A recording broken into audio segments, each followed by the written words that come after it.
están ingresando los alumnos. ¿Están ingresando todavía? Sí. Bueno, vos me avisas.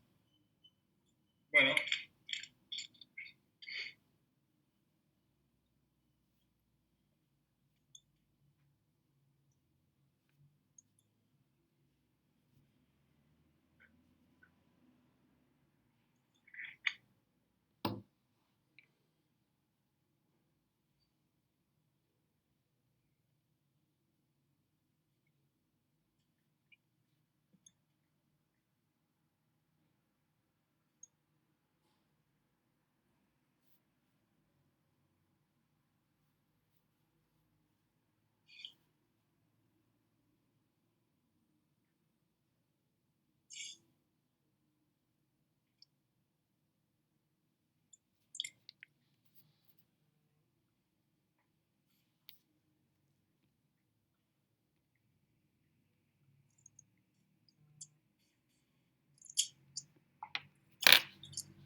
Carlos.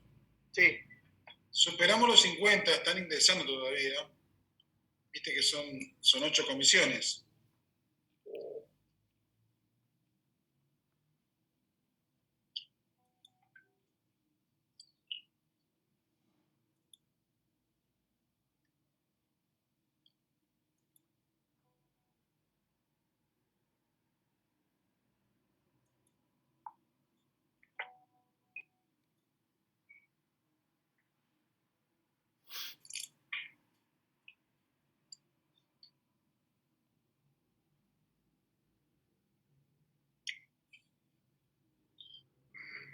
Yo diría que empieces. Bueno, listo. Empezamos. Bueno, bienvenido. Buenos días a todos. Hoy abordamos el tema de la unidad 5. Hemos decidido hacer una clasificación de los temas para que no quede muy cargada la unidad 5. Nos parecía importante tener esta clase que van a tener ahora, que es una introducción que yo aspiramos a que sirva para que comiencen a pensar en la decisión tan importante del diagnóstico y tratamiento, también incorporando una perspectiva que quizás les resultará ajena, pero que van a ver ustedes que va a tener mucha cercanía con la práctica. Y en segundo lugar, la unidad 6, hemos dejado el tema de evaluación económica de tecnología, que es el otro tema importante, que está tomando cada vez más relevancia.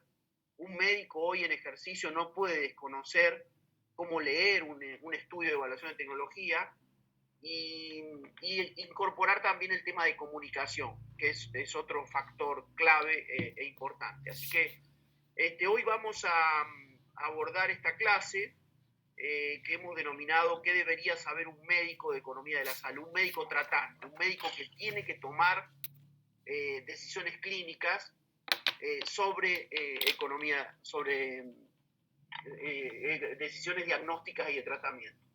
En primer lugar, vamos a empezar con alguna serie de definiciones que después vamos a ir entendiendo más acabadamente. Pero yo diría que hay primero 3 E que son importantes diferenciar. Una cuestión es la eficiencia, de la cual hemos escuchado hablar mucho. Cuando hablamos de eficiencia es tratar de alcanzar básicamente los mejores resultados con los recursos que tenemos disponibles. Es decir, es hacer lo que llamamos un uso eficiente de los recursos, es lograr aquello, lo mayor posible con aquello que estamos teniendo, que tenemos en ese momento. Es muy diferente la eficiencia de la eficacia, porque la eficacia, a diferencia de la eficiencia en donde se vincula con recursos, directamente plantea alcanzar las metas con los recursos que están disponibles.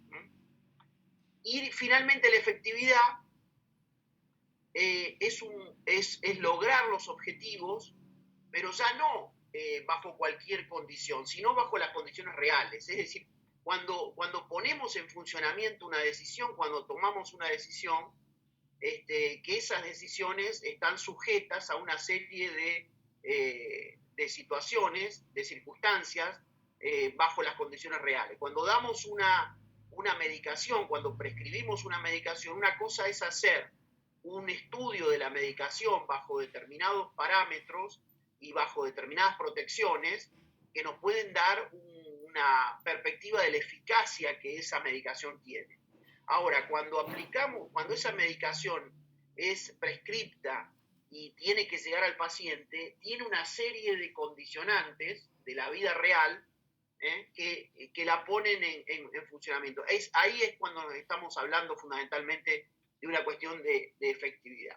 La efectividad tiene un mayor alcance que la eficacia, pues de alguna manera está expresando el impacto que tiene un procedimiento determinado sobre la salud de la población, con lo cual va a contemplar también cómo se proporcionan las pruebas, los procedimientos, el tratamiento y el servicio, y el grado con el que se coordina la atención de los pacientes. Si uno mirara, por ejemplo, en algún momento intentamos hacer un estudio sobre el tema de los tiempos de acceso a los tratamientos de cáncer, de oncología, y entonces ahí uno notaba una grandes diferencias de acuerdo con el seguro de salud que tenía a su cargo, pero también por las distintas descoordinaciones y los distintos problemas que se dan entre las lecturas, entre el estudio de la anatomía patológica, entre una situación y otra, que de alguna manera terminan afectando lo que puede ser la eficacia de un determinado tratamiento oncológico, ¿no? Porque puesto en funcionamiento están este tipo de factores. Las otras dos definiciones, que después las vamos a retomar, son el costo-oportunidad, ¿no?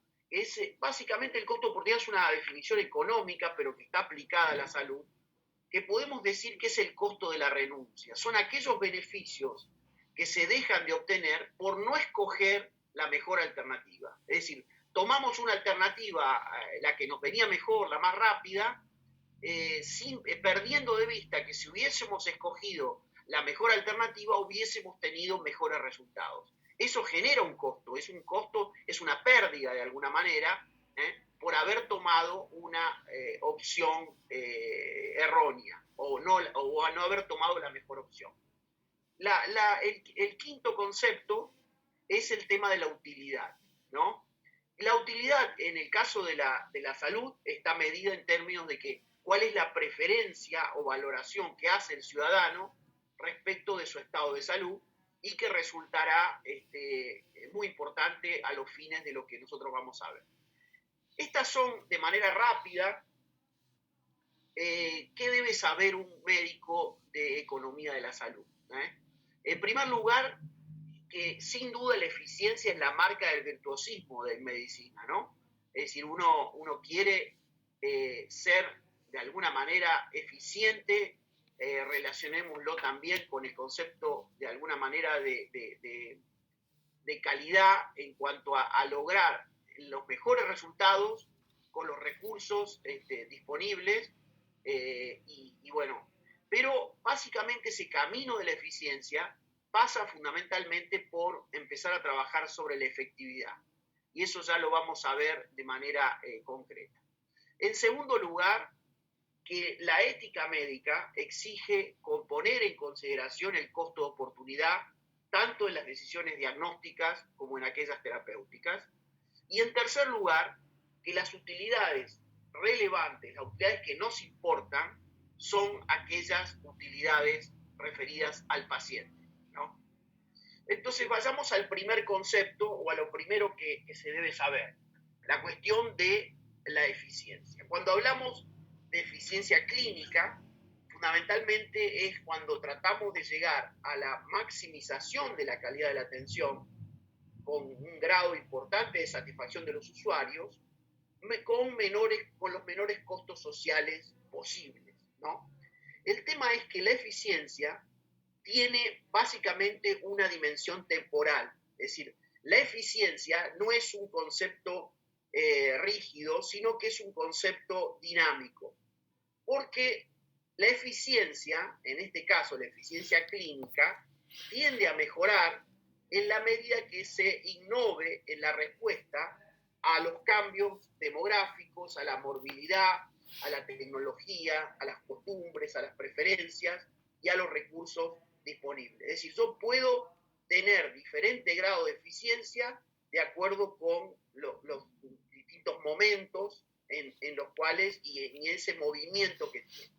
Ahora, es interesante poder comparar eficiencia y relacionándolo con equidad, porque cuando nos referimos a equidad, en este caso ya no nos estamos refiriendo a una medida, a un criterio como el que estuvimos hablando en eficiencia, sino que estamos refiriéndonos a un juicio social acerca de aquello que es justo, ¿no? Y lo que no es justo. Y esta decisión de equidad muchas veces puede entrar en contrapunto con la cuestión de la eficiencia clínica. Por ejemplo, si tenemos un paciente que es susceptible de obtener una mejora más importante por el tratamiento, sería el paciente A, yo incorporando una determinada mejora, mejoro sin duda la salud, con lo cual sería mucho más eficiente, ¿no? En ese momento. Y un paciente B que la sociedad estima que debe recibir ese servicio, ¿no? Ahí estamos entre una contradicción respecto de ese paciente A y ese paciente B. Porque ese paciente A tiende a lograr una optimización de la eficiencia clínica, ¿no? Logramos que con una determinada prestación que tiene un costo determinado, el resultado sea el mejor posible para las... Y el otro, el B, en cambio, dado que es una decisión que la sociedad define que lo tiene que recibir, va a optimizar la equidad. Entonces, lo que tenemos que saber es que la concepción sobre la equidad expresa fundamentalmente un juicio social y no profesional, ¿no? Bueno, ahora ya vamos a analizar esta cuestión para ver cómo se resuelve, ¿no? Y vamos a ver de alguna manera que ahí tenemos pocos elementos para definir cómo se resuelve. Lo que el médico hace es fundamentalmente establecer prioridades con criterios clínicos y la priorización con criterios no clínicos. Unas enfermedades sobre otras, unas edades sobre otras, unas clases sociales sobre otras, etc. En este caso, corresponde fundamentalmente a la sociedad. Es decir, lo que el médico fundamentalmente hace es el establecimiento de las prioridades desde un punto de vista clínico. Ahora, la priorización con criterios no clínicos la hace la sociedad. Muchas veces la sociedad elude este compromiso y la priorización se hace muchas veces de forma implícita y poco transparente. Porque ni a las sociedades ni a la política le interesa, en definitiva, tener una clara definición respecto de lo que sería esa priorización. Piensen ustedes, por ejemplo, qué enfermedades tenemos que tener dentro del paquete de prestaciones. No hubo un debate, una discusión amplia sobre el programa médico obligatorio. Lo más fácil para la política, lo más fácil para la sociedad, es poner a todas las prestaciones dentro de todas las patologías están cubiertas, ¿no? No importa después si los recursos no son suficientes o que hay algunas personas que tienen acceso y otras no tienen acceso. Lo mismo pasa con la cuestión de las edades, edades que se dan para todo tipo de tratamiento, incluso tratamientos que no deberían ser dados a determinada edad y sin embargo son incluidos, ¿no? Un determinado sector social sobre otro, la cuestión de tener o no tener un seguro. La problemática que está implícita en este factor inicial del que estamos hablando es que nadie quiere priorizar. Todo el mundo le escapa a priorizar, porque priorizar tiene costos políticos y muchas veces un político tampoco quiere comprometerse demasiado en este tipo de definiciones. En Argentina hay expertos en este tema porque en realidad hemos tenido, es decir, al contrario, tenemos de alguna manera una búsqueda de ampliar porque de esa manera se piensa que ampliación de derechos significan votos y después no importa si alcanzan o no alcanzan los recursos para poder dar la prestación. Y eso me parece que es uno de los problemas serios que tenemos.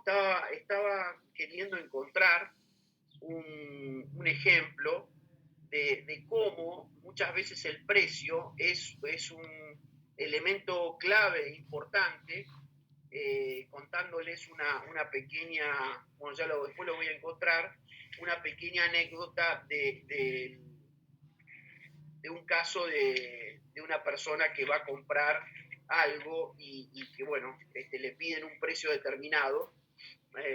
Se trata de una persona que va a comprar una determinada valija. El vendedor le dice que la valija sale 4.000 pesos y entonces la persona le dice, bueno, pero ¿cómo puede ser 4.000 pesos si enfrente esa misma valija está en 3.000 pesos? Y entonces le dice, bueno, vas a comprarla enfrente. No, lo que pasa es que enfrente se quedaron sin valijas. Ah, bueno, entonces cuando yo me quede sin valijas, ya no va a costar 4.000, sino que va a costar 3.000. Es decir, hay un momento en donde hay que definir claramente, porque los recursos, y esto lo tienen que saber ustedes también, los recursos son finitos y a nadie le gusta tener que priorizar, pero si al no priorizar terminamos de alguna manera privilegiando sobre otros criterios, sobre otros factores. La sociedad mira también a otro lado, renuncia al planteo. Cuando se hacen convocatorias, por ejemplo, para que la sociedad opine a quién debería recibir una prestación o cómo se deberían producir determinados ajustes, la sociedad siempre opina que nadie debe ser perjudicado, ¿no? El problema viene cuando hay que financiar eso y la presión impositiva es realmente importante. Pero bueno, es parte de lo que sucede en la discusión con las sociedades. Los recursos, por ejemplo, requieren sin duda de la salud, van a crecer por encima de la riqueza del país y si se financian privadamente, se va a ir claramente hacia un sistema de salud para personas más pobres. ¿Cuáles son las opciones que uno podría tener para financiar la salud del sector público? En primer lugar, aumentar la carga fiscal, es decir, poner nuevos impuestos. O podría ser también la determinación selectiva de las prestaciones, es un criterio que está empezando a ser utilizado, es decir, cuál es el programa médico obligatorio, cuál es el paquete básico, cuáles son las prestaciones esenciales que yo voy a cubrir para todos y cuáles son aquellas que las personas van a tener que desembolsar desde el bolsillo. Pero también puedo poner criterios selectivos equitativos que van a proporcionar efectividad de las prestaciones y capacidad de pago de quien la recibe. Y la capacidad de pago de quien la recibe. Yo puedo hacer un mix, no solamente determinar cuáles son las prestaciones que están cubiertas y no cubiertas, que sería el caso de la determinación selectiva, sino también poner algún tipo de criterios dentro de esas coberturas que van a proporcionar una mayor efectividad. Es decir, yo no puedo poner que una prestación tiene que ser cubierta para todos. Voy a poner una prestación va a ser cubierta para determinados colectivos y ahí voy a tener en cuenta criterios clínicos y criterios de efectividad. Y también voy a verificar la posibilidad y la capacidad de pago que tiene cada una de las personas. Un ejemplo, por ejemplo, es decir, que es muy extremo, pero bueno, que sirve para darse cuenta. Hay un grupo de cazadores que se quiere ir a cazar elefantes y que necesita una quimioprofilaxis palúdica para poder ir, ¿no? Pagar la quimioprofilaxis palúdica de los cazadores puede justificarse en términos de protección de la salud para que no se importe determinadas enfermedades transmisibles no deseables, ¿no? Ahora, pagar públicamente intervenciones de efectividad dudosa a los cazadores de elefantes no puede argumentarse bajo ningún punto de vista, desde el punto de vista de los términos de equidad. Entonces, el aporte del cazador de elefantes no tiene por qué ir a un financiador privado, podría recaudarlo el sector público, obteniendo así prestaciones para otras que pueden ser más efectivas y destinadas a personas con menor capacidad de pago. Esto mismo sucede en el caso argentino con las personas que se atienden en el sector público y que tienen una cobertura, porque ellos pagan por una cobertura, como muchos de nosotros tenemos una cobertura de obra social o una cobertura de un seguro privado. Lo lógico sería que esas personas que concurren, que concurrimos en algún momento al hospital público, el hospital público tenga la capacidad como para poder recaudar esos recursos, como para poder hacer un seguimiento, una cosa que se llama recupero de costos.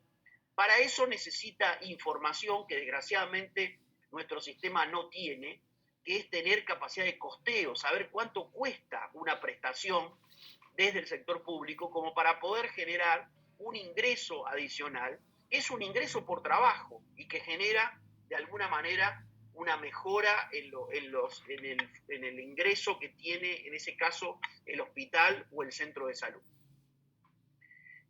Si bien en la teoría la equidad expresa fundamentalmente preferencias sociales ante la desigualdad, quien hace operativo el hecho de decir quién accede y cómo accede, en definitiva, quien hace operativo el criterio es el médico.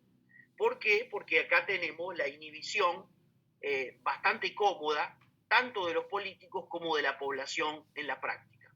Entonces, ¿qué va a hacer el médico? Va a utilizar los valores, conscientes o inconscientes en el mejor de los casos, y las recomendaciones en el peor, a la hora de ejercer el juicio sobre cuál es la prelación que tienen que tener los tratamientos y los pacientes que va a estar tratando, ¿no?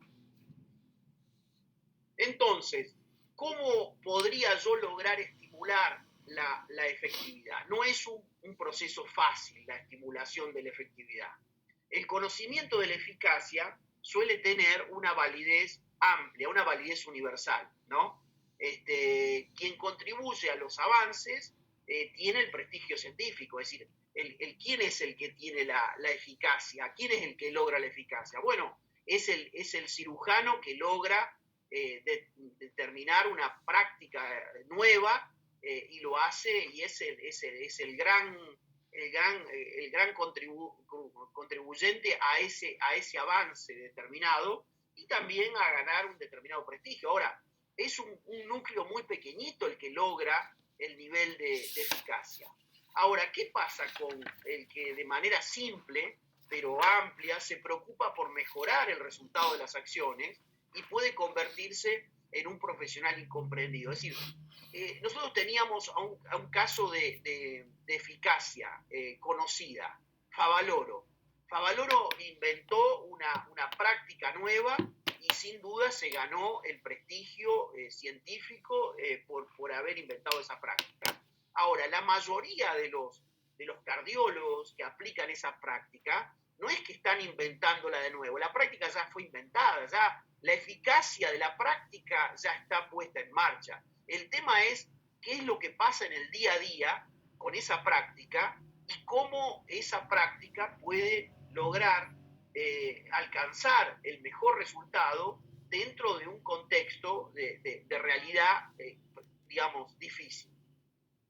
Entonces, para preocuparse por la efectividad de la práctica, hay que ser consciente de las cosas que pueden hacerse las cosas de una forma mejor y no necesariamente la propia es la mejor. Es decir, hay que generar un espíritu y un criterio de autocrítica respecto de cómo hacer las cosas. Y esta cuestión tan conocida de cada maestrito con su librito es algo que uno debería dejar de lado. Uno debería tener la capacidad de lograr algo que se denomina escepticemia, ¿no? La escepticemia es conocida como aquella condición de baja efectividad respecto a la cual las facultades de medicina confieren una especie de inmunidad permanente, ¿no? Dejando aparte la posible susceptibilidad genética a la escepticemia, una formación médica que facilite el aprendizaje para la evaluación crítica de la evidencia, sin duda va a constituir el factor de riesgo más vulnerable. Es muy importante que ustedes se formen de alguna manera considerando el tema de que hay más de una forma de hacer las cosas y no siempre la que uno hace es la mejor. están presentes.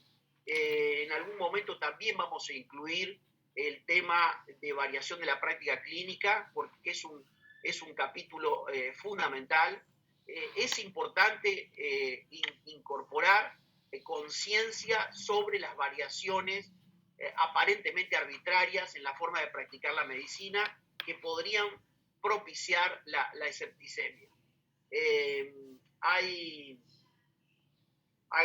casos muy interesantes. Si ustedes verifican los atlas de variación de las prácticas clínicas que se han realizado, pueden notar cómo determinadas prácticas tienen tasas de variabilidad dependiendo del lugar, de los profesionales, de la escuela que de alguna manera los formó, ¿no? Sobre todo en las prácticas que son más invasivas. ¿Dónde se documenta la variabilidad? Pues fundamentalmente se documenta en lo que se llama el conjunto mínimo básico de datos de alta hospitalaria. Ahí están reflejados, ¿no?, los datos que nos van a permitir comparar y verificar las variaciones. Por ejemplo, la constatación de las variaciones por los propios clínicos resulta algo muy importante, muy propiciador. El caso de los obstetras y los porcentajes de parto con cesárea, el caso de los médicos de familia y la prescripción farmacéutica, el caso de los ginecólogos y las indicaciones de esterectomía, o el de los cardiólogos y la utilización de fármacos trombolíticos también pueden ser formas de constatar esa variación. Una vez que uno logró la escepticemia, es decir, ser escéptico respecto a cuáles los mejores caminos. Vuelvo a repetir, no hay un solo camino. Uno tiene que evaluar la evidencia para saber cuál es el camino más adecuado.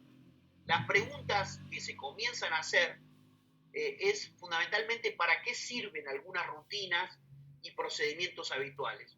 Ustedes saben que con las crisis recurrentes que está viviendo el sector salud, cada vez más se les pregunta a las academias y a las academias y a las sociedades científicas que empiecen a preguntarse sobre el valor de determinadas rutinas y procedimientos habituales, porque en algunos casos hay que empezar a dejarlos de lado para poder financiar aquello que realmente es importante, ¿no? La mayor preocupación por la efectividad y por medir el efecto de una actuación, incorporando dimensiones de calidad de vida relacionada con la salud.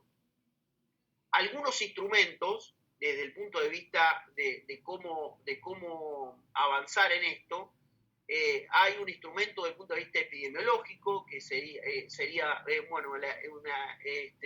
las investigaciones sobre los servicios sanitarios, el análisis de la decisión y evaluación, todo lo que tiene que ver con la gestión de la utilización, la evaluación de tecnologías que hemos mencionado, la revisión y difusión de las evidencias sobre la efectividad, o bajo el de la política de calidad total.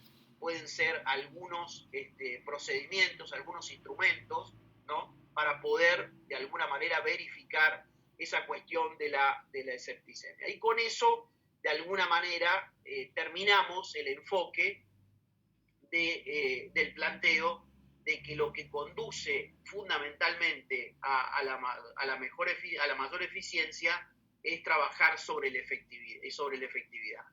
Y aquí, con estos instrumentos, nosotros podemos trabajar sobre la efectividad y podemos trabajar replanteando en algunos casos guías, replanteando protocolos, pero no quedándonos con una sola versión, sino que logrando investigar y profundizar el estudio sobre las evidencias que corresponden.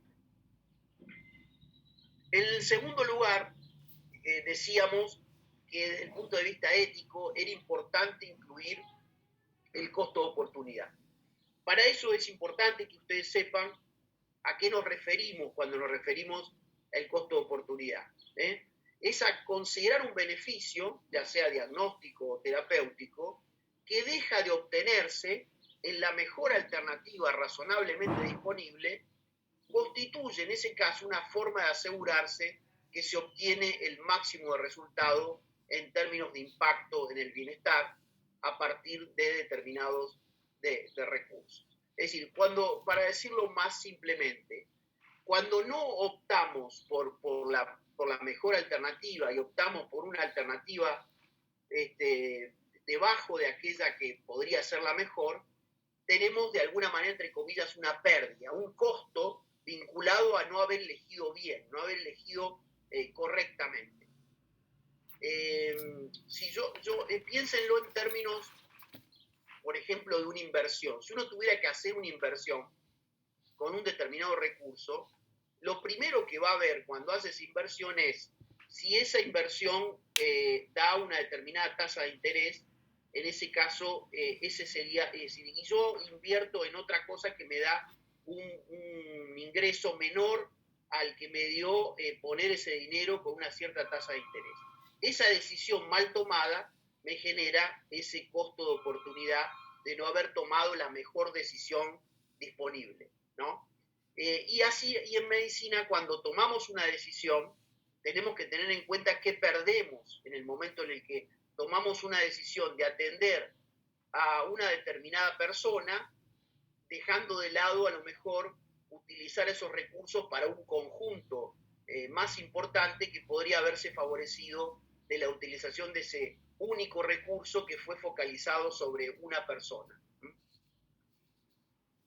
Entonces, el verdadero costo de la atención sanitaria no es el dinero ni los recursos que ese dinero va a medir. Son fundamentalmente los beneficios sanitarios, ¿no? Entendiendo por los beneficios sanitarios la paliación de los síntomas, la recuperación funcional, la mayor esperanza de vida que podría haberse obtenido si esos recursos hubiesen optado o hubiesen tenido la mejor alternativa que se podría disponer.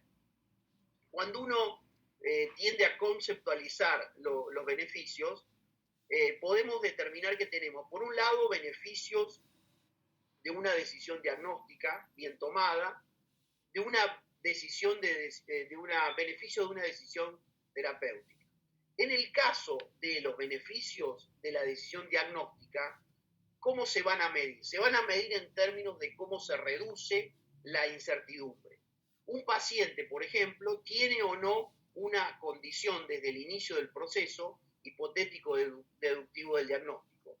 Lo que va cambiando en realidad es la idea del médico acerca de esa condición, y es importante en este sentido todo el trabajo de exploración, la historia, las pruebas diagnósticas que sirven para ir revisando las ideas y para lograr situar la probabilidad a una distancia próxima al 0 o al 1.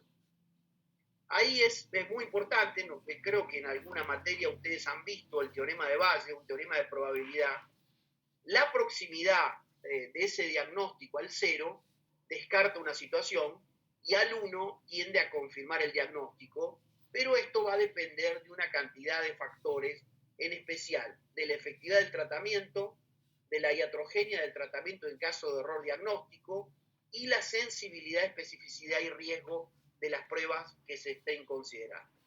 Es muy importante el teorema de Bayes porque va a relacionar las probabilidades posteriores de padecer una condición con posterioridad a las pruebas diagnósticas con las probabilidades previas.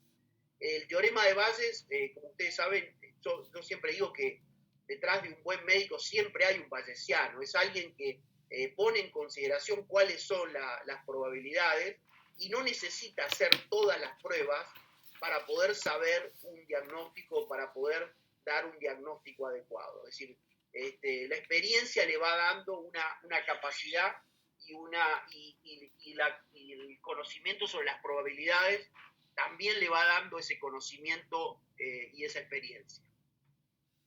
La pregunta que uno podría hacerse es si tendrá sentido continuar con el proceso diagnóstico hasta el punto en que los beneficios adicionales esperados, en términos de lo que tiene que ver con ganancias de información de revisión de probabilidades, dejen de ser superiores a los costos de las pruebas diagnósticas.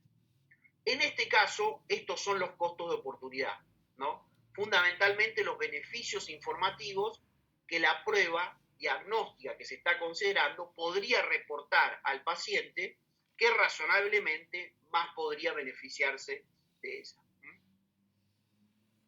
En las decisiones terapéuticas, el beneficio se va a medir en términos de efectividad. Y la efectividad tiene unas dos dimensiones, digamos.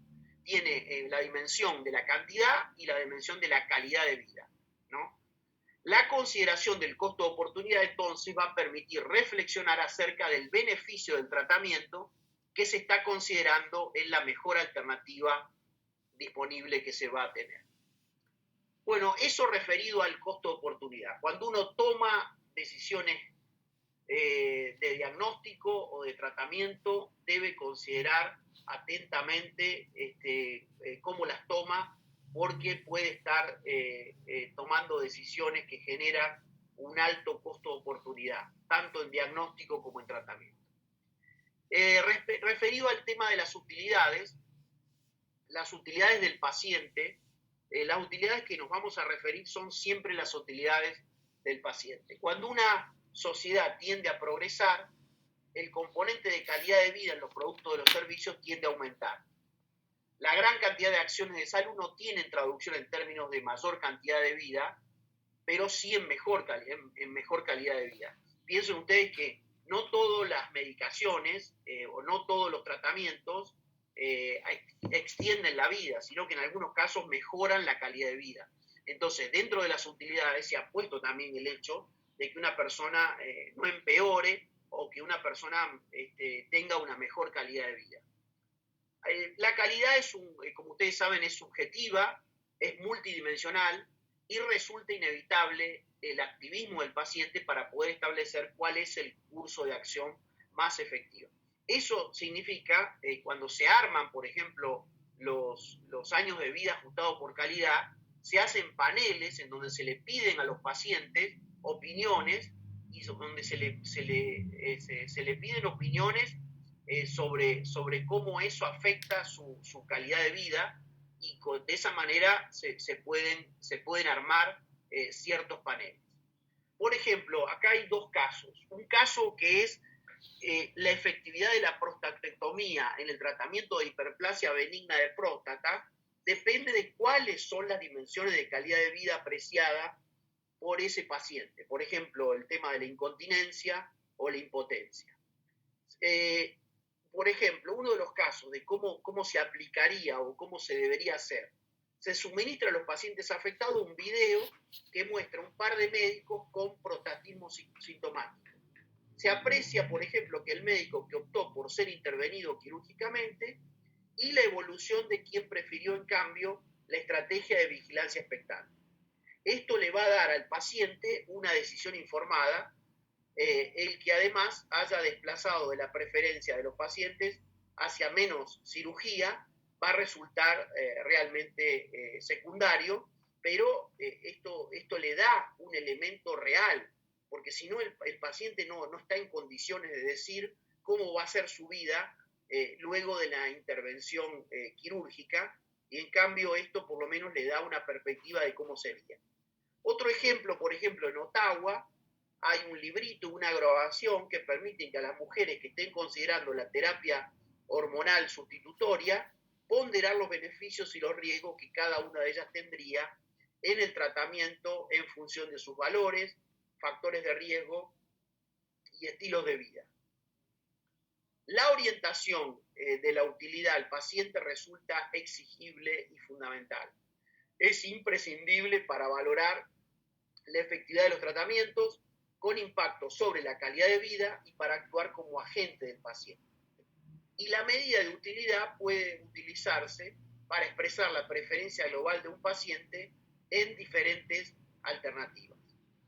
¿Qué pasa? La utilidad viene o está muy afectada por la actitud al riesgo que tienen los pacientes. Por ejemplo, la aversión al riesgo hace que muchas veces los pacientes no prefieran aquellas alternativas más efectivas, sino aquellas que tienden a asociar a una mayor utilidad.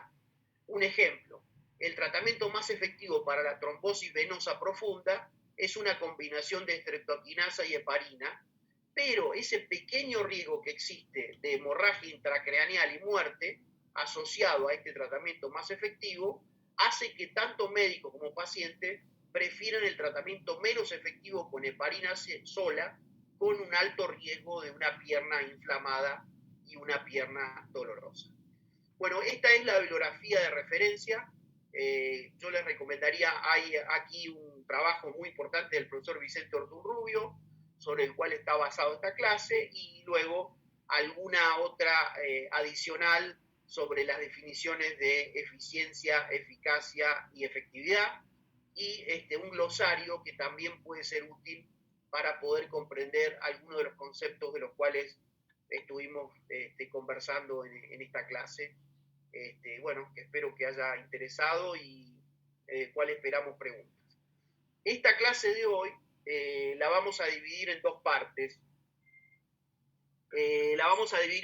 Esta primera parte, en donde nos vamos a referir fundamentalmente a algunas consultas que puedan tener ustedes respecto de lo que hemos expuesto, de lo que piensan ustedes, si les resultaría